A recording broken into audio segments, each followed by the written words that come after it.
In today's video, I'm going to teach you how to freeze columns Notion tutorial.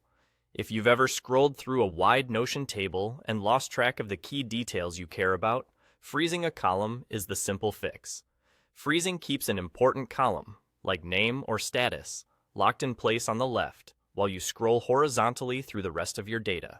It's perfect for large databases, project trackers, or any table where you want a constant point of reference. Here's how to do it. Open your Notion database in a table view, then go to the column you want to stay visible. Click directly on that column's header to open its menu and choose the freeze option. That's it. The moment you select freeze, the column snaps into place and becomes your anchor. And there you go. Now you can scroll across your database while that column stays put, making it much easier to compare rows, scan long records, and avoid losing context. You'll know it worked right away because the frozen column will remain fixed on the left as you move through the rest of your table.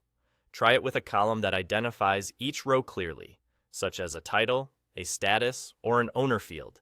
Choosing a meaningful anchor column makes every other property more understandable at a glance.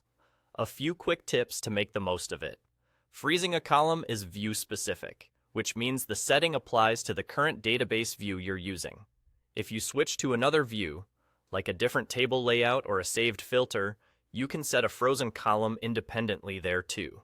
This is useful when different team members have their own views and priorities. Also, freezing works best in wider tables where you have lots of properties. In compact tables, you might not notice much difference until the content grows. If you don't immediately see the freeze option after clicking the header, make sure you're in a database table view, not a simple text table or a different layout like a board or calendar. The feature is designed for databases where columns represent properties of your items.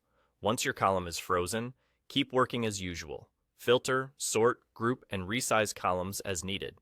The frozen column will remain visible as your steady reference point while you explore the rest of your data. It's a small change that makes a big difference in readability and speed. That's all you need to freeze a column in Notion. Simple, quick, and incredibly useful for staying organized as your tables grow.